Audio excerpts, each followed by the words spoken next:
Happy Wednesday, Boalia Desmond here. Thank you for tuning in. If this is your first time tuning in, we welcome you.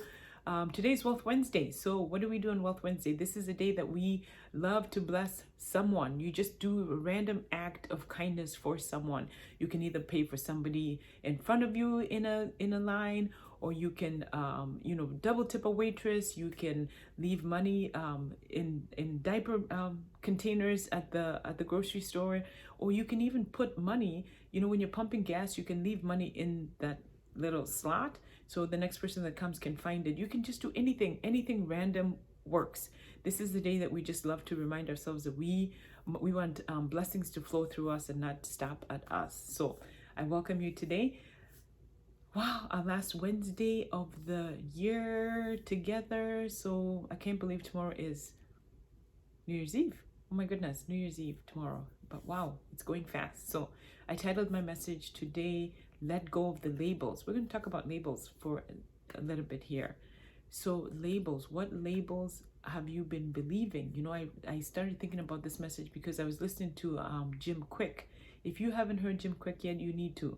Okay, he talks about the brain. He talks a lot about helping people speed read. He talks about, if you want to be able to retain information better, he is the guy that you want to find and follow. His story is unique because he had a brain injury at the age of 5. An accident in a classroom left him that way with a brain injury, and so he got labeled because of that.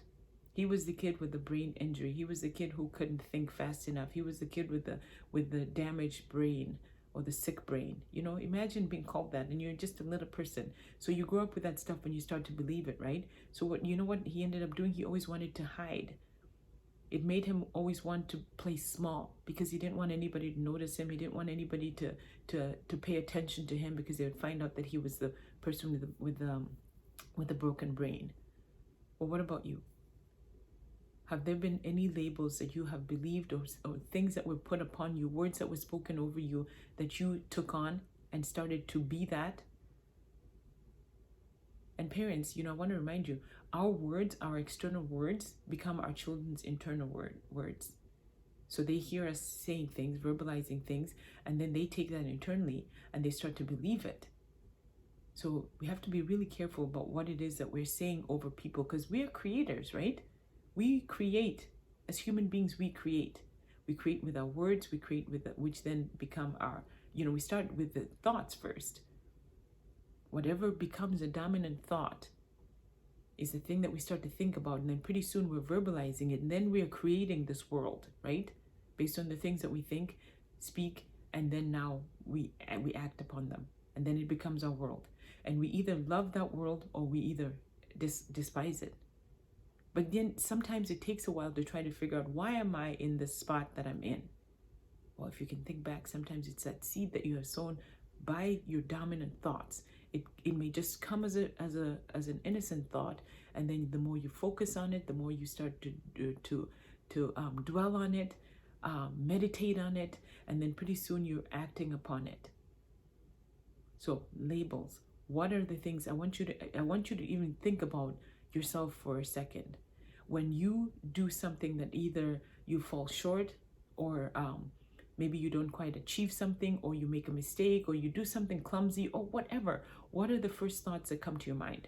Is the first thing that comes to your mind an insult to yourself? Or is it something that, you just say, oh, I'm so silly, oh, I'm so clumsy, oh, I'm so stupid? What kind of words are your dominant things that it's the first thing that you think about when you make a mistake, or you do something that's not pleasant, or you're not happy with yourself? What is it? Because that stemmed from somewhere. You need to ask yourself, where did that come from? And why do I believe that? And sometimes it becomes second nature that you don't even think about it.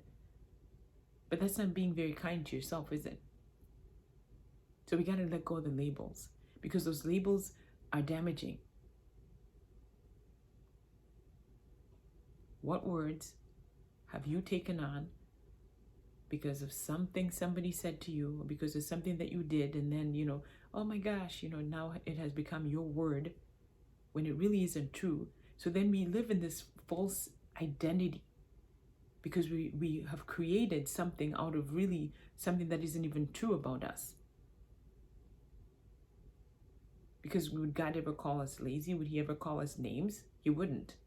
We're his children, we're his beloved, we're made in his image. So we take on these false words that then create our world, and then we are living a life that isn't even really who we are. So I want you to think of new ways of using your brain. You know, we focus so much on exercising, and you know, we love to move our bodies and love to do things that take care of our bodies. But what about taking care of our brain? You know, and one of the things that we can do is by reading. You know, reading is to our brain what exercise is to our bodies. The benefits are incredible. So be a learner. Be somebody that wants to learn something new. Be somebody that wants to develop your mind, so you don't stay stagnant, so you don't stay stuck. You know, one of the things I always tell my children is when you become a lover of books, when you become a lover of learning, when you can grow your mind and you can read some books, you can talk to anybody. It can be a CEO of a company, it can be whoever you know the world thinks is great, because chances are you're reading the same things they are. And guess what? You're able to have a conversation with just about anybody because you have something to contribute to that conversation. And then they can't intimidate you because of their title. So be a learner. Love to learn, love to grow, love to do something that's new. So take care of your minds, let go of the labels that don't serve you. Take some time to really think about what labels you have believed and that aren't going to serve you anymore, so you can get rid of those and put in, because we can learn and unlearn things. So just because you've learned it doesn't mean you can't unlearn it and put something new. So I thank you for tuning in, and I will see you tomorrow.